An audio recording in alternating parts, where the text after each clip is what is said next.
Today challenge. இந்த பொருளை மோனி கண்டுபிடிக்கிறதா இல்லன்னு பார்க்கலாமா?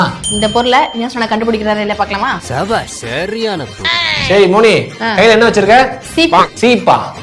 கீழே தட்ட அந்த சீப்பை. நீங்க என்ன வச்சிருக்கீங்க? சீப்பு இவ்வளவு வெயிட்டா இருக்காது. நான் வந்து கையில வந்து ஒரு கரண்டி வச்சிருக்கேன். லைக் பண்ணிட்டு பாருங்க. கரண்டி கீழே போடுங்க. நீ அந்த சீப்பை வந்து டேபிள்ல தட்டு. ஒண்ணுமே தெரியலையே. கரண்டிய இப்படி தேய்ங்க, டேபிள்ல வச்சு இப்படி தேய்ங்க. சரி, உலக அதை கீழே வச்சு உருட்டு. நீ உருட்டுமா? உருட்டுற இப்படியா? மோனி சொன்னது பொய். நியாசனா சொன்னது கரெக்ட். காட்டுங்க. Yes, I am the winner. கரெக்ட்டா கண்டுபிடிச்ச பாத்தீங்களா இல்லையா? பெரிய விஷயம். பிரவீன், என்ன வச்சிருக்க கையில?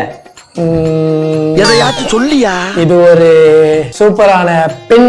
நீ என்னடா வச்சிருக்க? நான் வந்து பால் வச்சிருக்கேன். உண்மையை சொல்றவங்க தெய்வத்துக்கு சமம் சொல்லுவாங்க. சரி, கொஞ்ச கீழே உருட்டி விடு பார்க்கலாம். கொஞ்சம் மேல இருந்து போடு. ஏன் இவ்வளவு சீரியஸா? நீ மேல இருந்து போடு. ரைட்டால சுத்தி விடு. அத கேப்பை எடுத்து மூடு. மாட்டிக்கிட்ட பங்கு. இந்த பென்ல கேப் இல்லடா. அப்ப அது பெண்ணே இல்ல தெரிஞ்சு. ரியாஸ் கையில இருக்கிறது பால் தான். பிரவீன் கையில இருக்குது பாத்தீங்கன்னா பெண்ணு கிடையாது. நீ கரெக்டா கண்டுபிடிச்சோம். நாங்க ரெண்டு பேருமே ஜெயிச்சதுல. Advance merry Christmas.